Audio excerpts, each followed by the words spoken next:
programa Cidade Aberta, segunda edição, começa aqui na TV Cidade Farroupilha. Estamos no canal 14 da NET, no aplicativo de celular e também pelo site www.tvcidade.net. Mas eu quero frisar para você que nos acompanha, olha, tenha no seu celular o aplicativo da TV Cidade. Quando você está fora da cobertura Farroupilha, fora da nossa área aqui do município, você não perde a nossa programação, você pode ficar espiando, monitorando o que acontece na TV Cidade Farroupilha com o celular. Então a nossa programação vai sim na palma da sua mão. Aproveite, você daqui a pouco está viajando, está de férias, a trabalho, a lazer, ou viajando pelo Brasil, pelo mundo, você pode estar em contato com a nossa TV Cidade. Estou avisando, quem avisa, amigo, o programa Cidade Aberta de hoje, com a presença do empresário Senair Gomes da Silva, aqui nos nossos estúdios.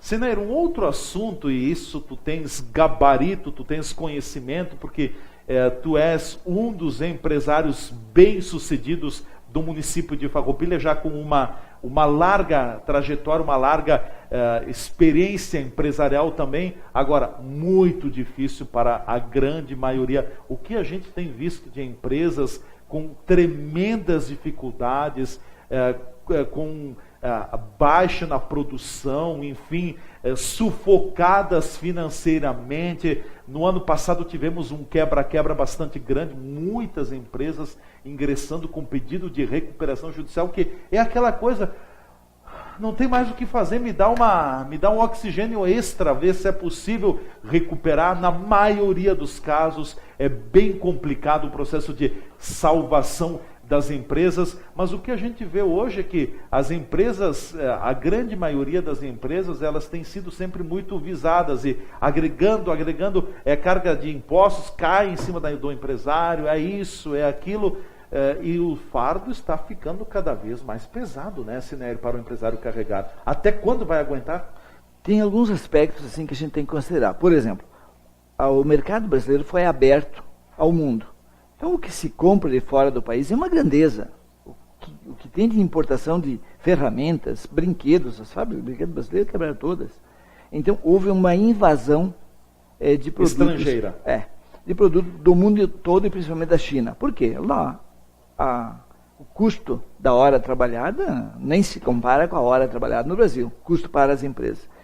Quando eu comecei há 30 anos, agora em maio completa 30 anos que eu comecei na Furgobento, a gente colocava um furgão em cima de um chassi de caminhão, não importa se ele tinha uma carroceria, se ele tinha um tanque, se ele tinha o que tivesse, tirava e colocava um furgão, ele apertava os grampos e ele saía trabalhar. Ficava 2 metros o chassi do caminhão menor do que o chassi do baú, ficava sobrando o baú lá atrás, se pendurava um para-choque para ele subir, não se preocupava com mais nada, não tinha controle. Errado. Pensando hoje, estava errado naquela época, mas não tinha custo. Depois apareceu um delegado de polícia dizendo, não, mas isso aqui, que as transferências eram feitas pela Polícia Civil na época, há 30 anos atrás. Aí o delegado começou a cobrar uma taxa, delegado, como uma taxa como se ele entendesse muito de segurança veicular. Mas ia lá e dava a palavra. Mandava um cara lá olhar, às vezes nem mandava, mas a gente pagou. Veio um acréscimo. Bom, depois, aí veio o Inmetro fazer a vistoria, fazer a constatação. Nunca pediram para emendar um chassi, no primeiro momento, nada, ele só olhava, nem ia lá olhar também, vinha um certificado do Inmetro, preenchido com placa, e se aquilo você ia emplacar com aquele certificado, mas tinha que pagar. Não era de graça. Depois que veio os representantes do Inmetro, que aqui em Farroupilha temos um em Garibaldi, temos em Bento, que o veículo vai lá e faz uma vistoria. Aí é constatado tudo o que precisa. Isso é outra coisa. Mas tem custo. Aí veio a obrigatoriedade de botar uma fitinha refletiva, que em outros países usam. Aí botar uma fitinha refletiva, que é bom, à noite reflete, a gente enxerga um caminhão, não bate. Depois veio a lei de um para-choque especial, tem que ser de acordo com as especificações técnicas do Inmetro. Então, só a homologação custou caro. Aí todos os caminhões foram obrigados a se adaptar àquele modelo que cada só. Depois tinha aquelas barras laterais que chamam protetor de ciclista. Meu Deus. Que era um tubo de 100 milímetros por 40 fechado. Era um tubo com 4 milímetros, 4,75. Era um piso enorme pendurado ao redor do caminhão. Era obrigatório, era super controlado isso aí. Logo em seguida, baixou para 3 milímetros, tem gente fazendo até com 1,5 milímetros. Ou seja, tipo um papel fazendo o tal de protetor, ninguém mais fala nada. O que falta no país é fiscalização, porque a lei foi criada de um jeito, não tem mais nada a ver, mas continua exigindo, tem que estar aquele negócio pendurado. A fiscalização não existe, mas a cobrança existe. A cobrança, é isso aí. Então existe, agora em 2016, final de 2016, baixaram uma portaria dizendo que não valia mais o que estava sendo feito. Tá, nós continuamos fazendo exatamente a mesma coisa, mas gastamos nas homologações. Tem empresa aí que gastou 12 mil, outra 14, outra 10, outra 9, nesta faixa para continuar trabalhando usando os mesmos para-choques de caminhões. Então, aí veio o engenheiro ambiental. Ele tem que receber, porque ele vai lá controlar se nós estamos adequados à legislação do meio ambiente. Aí vem a engenharia do trabalho, os programas do trabalho. Aí vem os programas de saúde, que antes também não tinha nada disso. E você paga mensalmente. Gente, não tem mais. Agora mesmo eu fui no Cindy Lojas fazer o meu ECPF. Eu nem olhei quanto foi a taxa. Mas a minha filha pagou, eu nem olhei. Porque eu não gosto. 238, se eu não me engano, que ela falou, quanto? Mas eu não olhei. 238? Deve ser isso. Bom, 200 e pouco. Tá. Então, todos os dias tem alguma coisa para a gente pagar. O que acontece com as empresas? As empresas cada vez diminuindo mais o seu. Porque a matéria-prima sobe. A matéria-prima está sempre subindo. Aí, os salários, mesmo no pior momento, era 10%, 11%, 12%, que o sindicato dos metalúrgicos e outros sindicatos repassavam e a empresa é obrigada a cumprir. Sim. Aí veio mais 3 dias, mais um dia por ano de trabalho quando tu demite.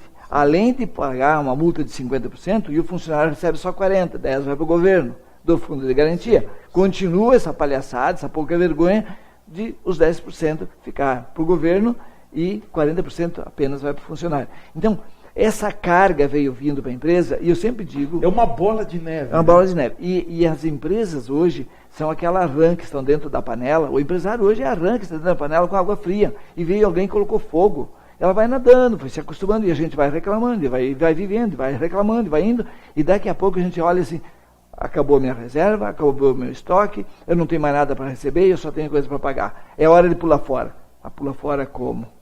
Não tem mais força. Acabou. Então, hoje existe um exército de empresários ainda nesta situação, que não conseguem fechar suas empresas, continuam trabalhando feito uns condenados, não tem horário, não tem nada. Cadê o fundo de garantia deles? Não tem. Cadê as férias? Tira lá uma semana quando dá. Onde está o seu fundo de garantia? Nada. Então, hoje, a grande sacada é o que os jovens estão fazendo. Estudam, vão para o concurso público, lá é garantido. Lá você não corre risco nenhum. Lá tem estabilidade e você não corre risco. Ser empreendedor no Brasil é correr muitos riscos. Você não é dono de nada. Você faz de conta que é dono de alguma coisa e não é dono de nada. Quando você se deu conta, solaparam o teu patrimônio. Através dessas coisas, o Partido dos Trabalhadores mudou a legislação tributária na base e ninguém se deu conta. Aumentou o PIS, aumentou o COFINS. Ninguém falou. Por quê? Porque foi um momento de euforia. Todo mundo achou. Os custos tributários aumentaram bastante. A carga tributária aumentou. Cargas diretas e indiretas. Impostos diretos e indiretos aumentaram muito nesses últimos 20 anos. E mais agregando. Tu é obrigado a colocar uma linha de vida. Ninguém usa aquela porcaria daquele cinto. Mas é obrigado a ter. Já vai lá 15, 20 mil reais. É tudo assim. A lei aparece. Agora, as máquinas que nós temos de corte e dobra, nenhuma está servindo, porque tem uma NR agora, que tem... Uma instrução normativa. Que tem que fazer uma adequação. O rapaz chegou lá e disse para mim, se você adequar, um funcionário não vai trabalhar, ele não vai conseguir chegar na máquina. Então, eles estão, assim, proibindo a gente de trabalhar. Amarrando as mãos do empresário? O empresário, e por isso você anda em Caxias, você que é caxiense, e você vê, aluga, vende. Quantas empresas você vê que estão fechando? A única salvação do país ainda é o agronegócio. Sim. É a única salvação. Subiu quase 14%. Foi o que disse o Francisco Turra em Farroupilha na semana passada, né? E que o agronegócio é o motor para o crescimento e o desenvolvimento do Brasil. Pena que as autoridades políticas ainda não vejam isso. E pena que o Lula tenha dito também que declaração mais infeliz, que o agricultor é caloteiro. Por favor, né? O problema é esse, que no Brasil hoje, quem produz é visto com maus olhos. É visto com bons olhos quem produz discursos. Quem sabe discursar está bem. Agora, quem produz, quem trabalha, quem gera a economia, esse é visto de uma maneira equivocada. Nós vamos ao nosso espaço de apoiadores. A gente volta em seguida com o programa Cidade Aberta, no seu segmento final, aqui pelo canal 14 da NET, no aplicativo de celular e também pelo nosso site. Fiquem ligados, a gente volta já já.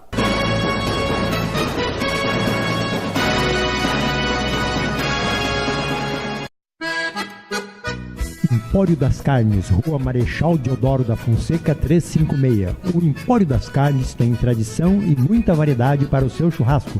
Carne fresca com procedência, qualidade e higiene.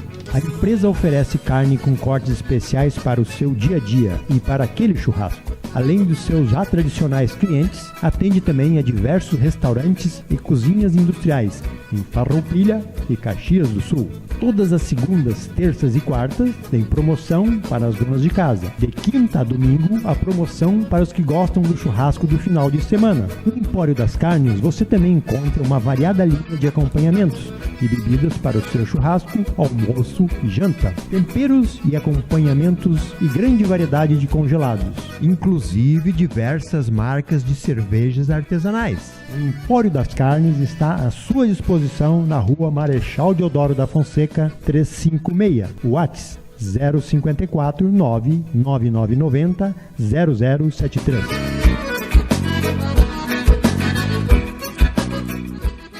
Zaga Farma em Farroupilha, com seus 2 endereços para melhor servir a sua clientela. Pena de Moraes 397.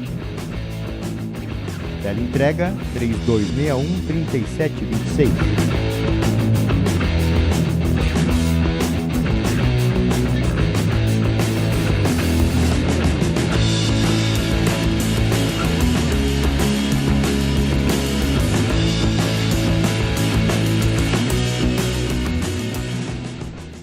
Na Júlio de Castilho, 784, espera você para lhe atender com qualidade e preços competitivos. A facilidade do cartão H-Pharma para você comprar em 5 vezes sem juros. Além de toda a linha de medicação, possui também uma grande opção de suplementos nutricionais.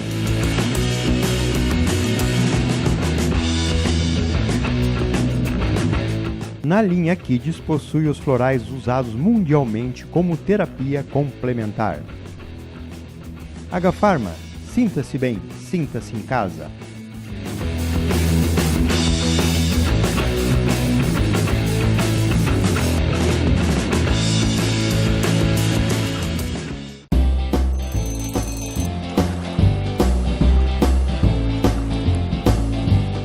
Minuto da Água, apoio Corsan, a vida tratada com respeito. A água é um dos recursos naturais mais importantes e sua utilização deve ser feita de maneira a não comprometer a disponibilidade para gerações futuras. Embora o volume total de água existente na Terra seja considerado muito grande, 97,5% do total é constituído pelos oceanos, mares e lagos de água salgada. Na parte formada pela água doce, mais de 2/3 estão nas calotas polares e geleiras, sendo, portanto, inacessíveis para o uso humano pelos meios tecnológicos atuais. Sobram, portanto, apenas 0,007 de água boa para o consumo humano.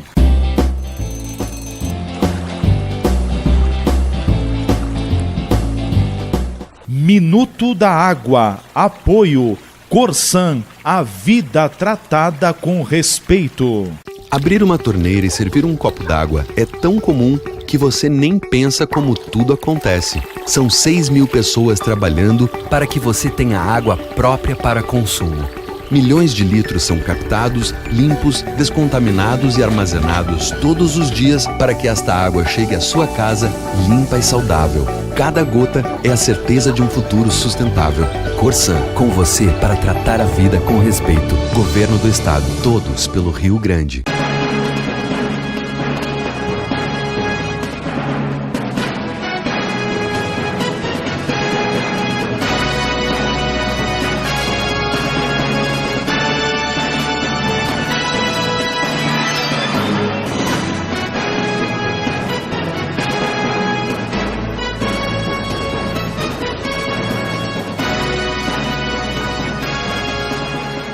O programa Cidade Aberta volta aqui na TV Cidade Farroupilha, no ar pelo canal 14 da NET, no aplicativo de celular e também pelo nosso site. Hoje o nosso convidado é o empresário Senair Gomes da Silva, que está aqui com a gente nos estúdios da TV Cidade. Senair, eu queria te fazer uma colocação ainda dentro do tema que a gente vinha discutindo, que você vinha explanando no segmento passado. Se não me falha a memória, foi quando que Ulisses Guimarães proclamou a Constituição de 1988. Naquele ano houve um perdão de algumas dívidas que algumas empresas, alguns financiamentos que algumas empresas tinham tomado.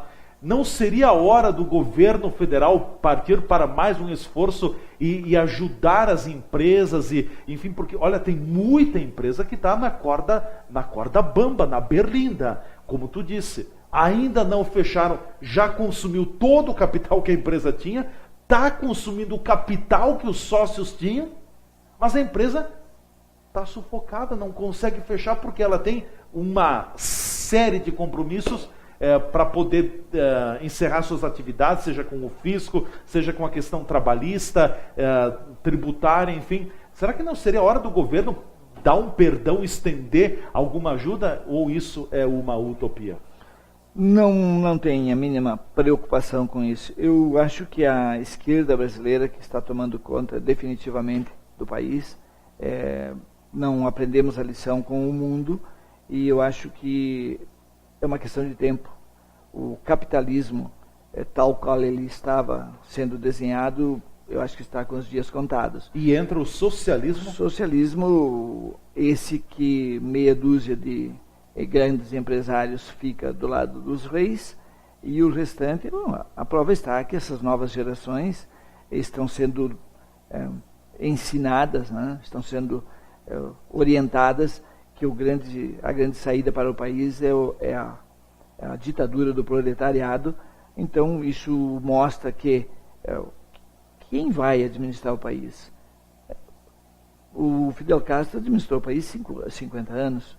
O Cuba mostrou o que é. Você vai lá, coisa mais linda. Agora vai nos bairros ver como funciona. Não é assim como eles vendem fora daí. Venezuela como está?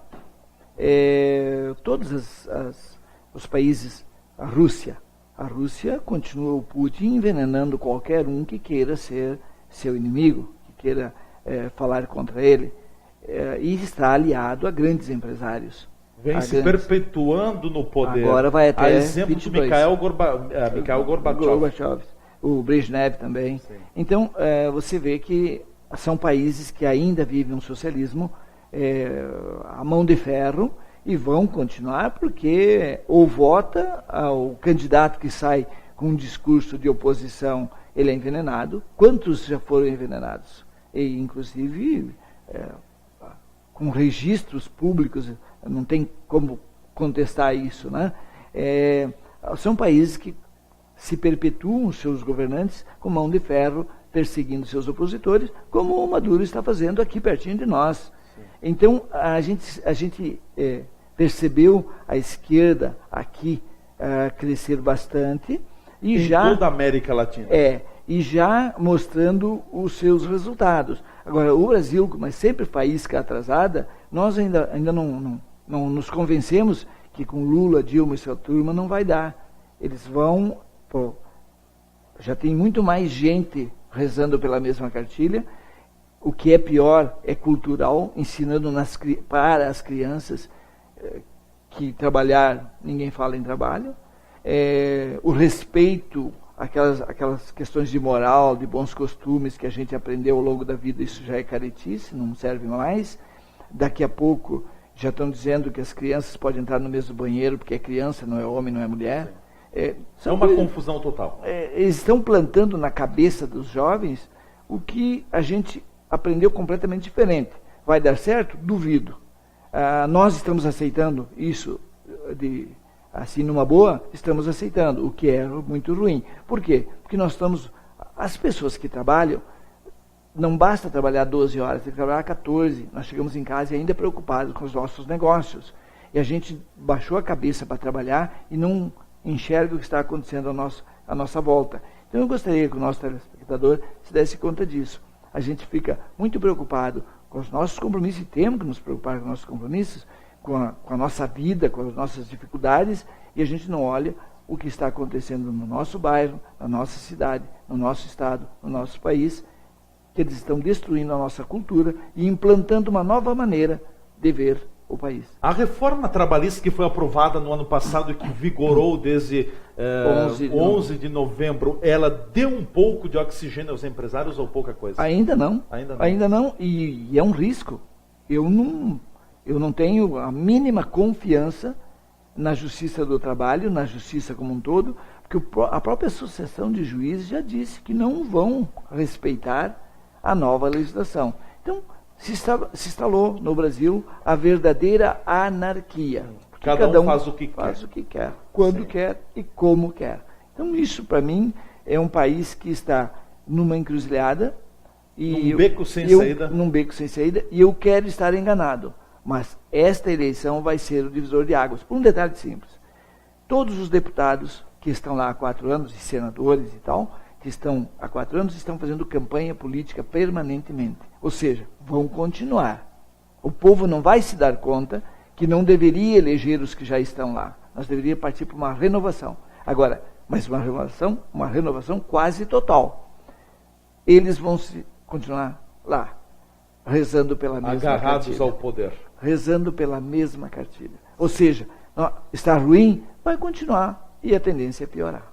Sim. Não tem como um novo presidente dizer, eu vou implantar uma nova... Não tem. Ele depende de um Congresso. Do Congresso Nacional. Depois a gente volta a falar da questão política e veja a que ponto nós estamos chegando no Brasil. Eu me lembro, e olha, não faz muito tempo, vou dizer 10 anos talvez, 15 anos, em que no Brasil se dizia assim, não, o que nós temos de mais sério, de mais sólido, confiável, é a justiça brasileira.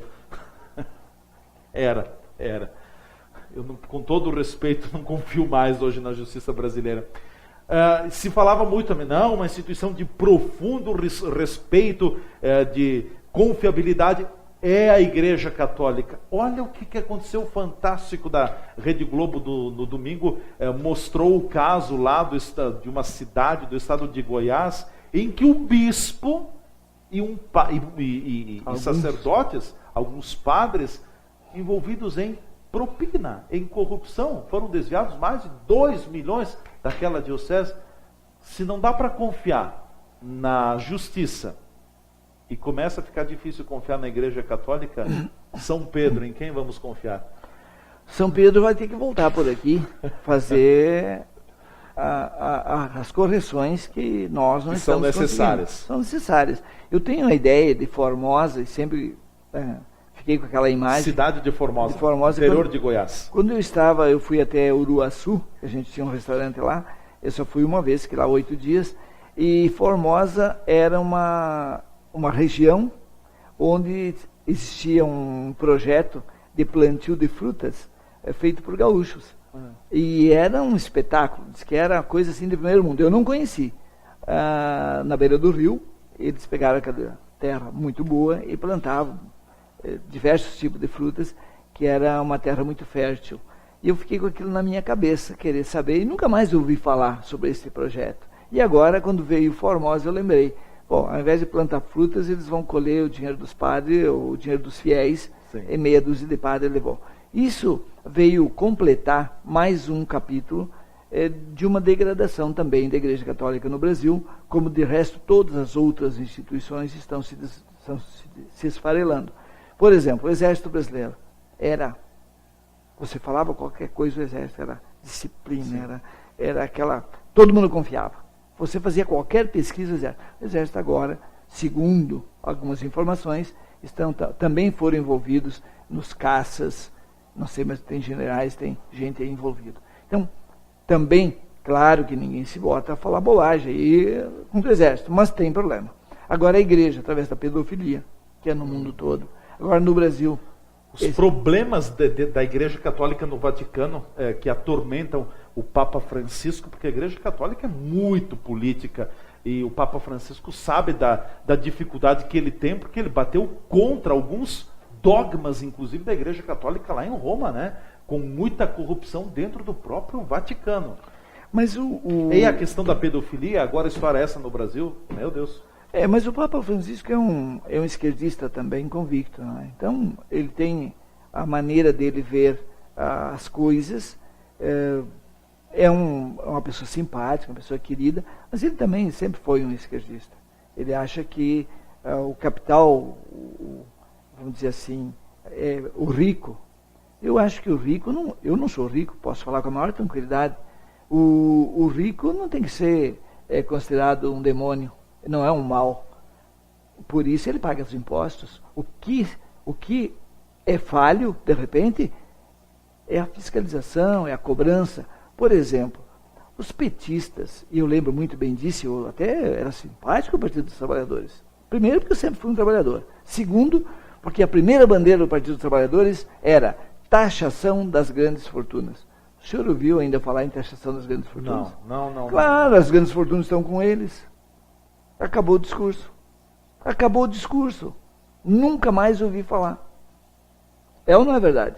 Então eu gostaria que o senhor esteja me assistindo, prestasse atenção sobre isso. Cadê o imposto das grandes fortunas? Desapareceu. O PT não fala, claro.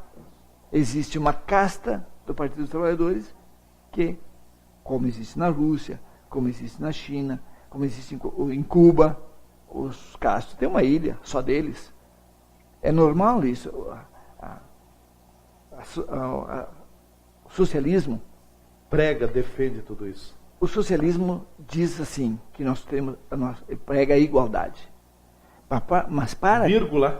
Mas para fazer a igualdade, eu pego o teu dinheiro, o do Israel, e eu distribuo para outras pessoas. O meu não. Sim. Porque eu sou um líder. Eu vou continuar do grupo das lideranças, e o meu não. Até que existe o dinheiro dos outros para distribuir, funciona que é uma beleza. O dia que acabou o dinheiro dos outros, acabou o socialismo. Complica, né? E eu no mundo inteiro, sempre foi assim, sempre vai ser assim, porque não existe almoço de graça. Não existe. Alguém paga a conta. Alguém paga a conta. Cineiro. O capitalismo é muito bom, desde que dê liberdade com responsabilidade e que tenha uma legislação que funcione. Eu, através do capitalismo, se é que eu posso chamar assim, eu saí com 2 mudas de roupa dentro de um saquinho de sal, que a mãe lavou bem, deixou bem branquinho, botei dentro, o sapato no pé e vim para a cidade. Trabalhando, depois fui ser empreendedor com 30 anos, trabalhei 10 anos num supermercado como proprietário, depois mais 30 agora, vou fechar meu ciclo, não vou mais trabalhar, mas são 60 anos de trabalho, muito trabalho, e estudei bastante. Eu frequentei bancos escolares dos 6 aos 56. 50 anos eu frequentei, de alguma forma, e quantos cursos eu fiz, para que eu pudesse entender um pouco de administração, de comércio, de indústria. Aprendi um pouco de cada coisa, não sou expert em coisa nenhuma, mas aprendi também com a prática e através deste sistema que o Brasil me ofereceu. Eu não precisei ir para outro país. Então, o que eu prego sempre, quero sempre que se dê oportunidades, como eu ganhei oportunidades. Certo. Tabuleiro eleitoral, vai andando o tempo, março vai indo embora, vai afinando a questão eleitoral, o prazo eleitoral vai se delimitando, e olha, eu estava pesquisando, tem uma penca e tanto de candidatos que já são pré-candidatos, porque para ser candidatos tem que ser homologados pelas convenções partidárias, mas tem mais de 10, 12 candidatos já pré-candidatos ao Palácio do Planalto. Alguma novidade? Eu contei 19. É o mesmo número das mulheres do Trump. Mesmo número. Aí tu quer fazer alguma analogia, não tem problema nenhum. O Trump tem 19 mulheres que se envolveram, estão ainda gravitando ao redor do poder, ao redor dele, e o Brasil já estão com 19 candidatos declarados candidatos a presidente. Sim. Tem alguma similaridade, não se preocupa. Fernando Collor de Mello, Manuela Dávila, o Levi, Meirelles. o Meirelles, que deve apontar, o Michel Temer, que deve... Aliás, o presidente Temer disse que disse a revista Isto É, seria covardia ele não disputar a eleição. Mas vem cá, presidente, o senhor disse, quando assumiu o Palácio do Planalto, que o senhor não seria candidato. Covardia não é oportunismo que o senhor está fazendo agora, então por que mentiu? Mas isso é próprio da política. Isso é próprio. A política é dinâmica. Então, esse dinamismo da política vai fazer com que o presidente seja candidato para que ele esteja na vitrine e possa fazer as negociações necessárias para ter o foro privilegiado para ele e a sua turma. Então, isso para mim é a coisa mais natural, hoje no Brasil, que se faça isso. E de todos esses candidatos, ainda não surgiu o fato novo. Deverão estar no forno, neste momento, alguns candidatos no forno dos marqueteiros políticos, que estão ouvindo o que o brasileiro quer ouvir e vão vir com o bonequinho pronto. Este é o cara. Esse é o cara que ele vai dizer exatamente isso, que é o que o senhor, que a senhora quer ouvir, que eu vou dizer que eu vou fazer tal coisa. Porque aquelas promessas mirabolantes, todo mundo sabe que não vai acontecer. Então, eles estão preparando, e eu estou curioso para saber quem é o boneco e qual a proposta. Mas olha que parece ter uma turma muito grande de marqueteiros ao redor do presidente. Será que vem aí um Michel Temer de novo? Pode até ser. Se ele conseguir convencer a população que ele vai ser o cara para fazer estas coisas, eu acho que ele tem um pouco mais de dificuldade. Me parece que se aparecer um Luciano Huck, por exemplo... Mas parece que está descartado. Não, esse sim, só um exemplo. Sim. Que ele venha preparadinho, com um plano feito, pronto, justamente ouvindo o brasileiro é sensível. O brasileiro vai chegar e dizer, agora vai dar. Silvio Santos vem aí. Silvio Santos vem aí. E não vai dar de novo, hein? Porque nós não podemos esquecer que este Congresso vai continuar. Sim. Então, as negociatas vai bater na trave de novo. O Moro falou uma coisa na entrevista dele que me chamou muita atenção. Esse aparelhamento das estatais veio justamente dos partidos políticos. E ele disse uma coisa que a gente já falou aqui. O cara para assumir o cidadão para assumir uma diretoria de uma estatal, ele não tem que ter conhecimento da área que ele vai assumir. Ele tem que ser o padrinho. Então a gente já falou aqui, em todos os níveis, não é o conhecimento e sim o apadrinhamento. O apadrinhamento. Bom, para fecharmos, quero registrar na nossa audiência também o Gelson Molon, que tu o conhece também. Na semana passada você falava sobre Bolsonaro. O Gelson Molon escreveu no WhatsApp e pediu para te passar o recado que Bolsonaro é o melhor dos piores. Gelson, um grande abraço. Eu já era para ter te mandado este abraço antes, e aí por uma questão ou por outra, às vezes ele atropela e encerra o programa sem me participar. Pronto, então, sobrou para mim. Como você é meu amigo, irmão do meu grande amigo Nelson Molon também, eu espero que o Nelson tenha se recuperado do susto, porque não é fácil recuperar, mas eu espero que sim, sinceramente. Nelson, eu só quero dizer o seguinte. Gelson e Nelson, vai para os dois um abraço. O Gelson, eu só quero dizer o seguinte, o Bolsonaro é o melhor dos piores, talvez, num outro campo de batalha, e não no Brasil de hoje. Eu não sei se hoje o melhor dos piores não se chama Geraldo Alckmin, pela condição de ser um apaziguador, mais maleável, e vai ter que dançar pela música tocada pela orquestra chamada Corrupção dos maiores partidos que estão em Brasília. Essa orquestra vai continuar tocando. Poxa, que encerramento, hein? Posso encerrar o programa agora? Agora sim, o senhor está liberado. Então tá bom. Até a próxima edição. Muito obrigado, um abraço a todos. É mentira, diga-se de passagem, é mentira que eu encerro o programa sem antes considerar a palavra ao Senair. Você, telespectador que nos acompanha, sabe que isso é mentira. Como a gente diria, é intriga da oposição. Não tem problema. Nós chegamos ao final do programa Cidade Aberta. Hoje posso encerrar o programa tranquilo, porque estou autorizado para tanto pelo Senair e também pelo Israel Tavares a proceder aos ritos finais do programa. Ficamos por aqui. Um grande abraço a todos vocês. Até a nossa próxima edição do Cidade Aberta na nossa TV Cidade Farroupilha.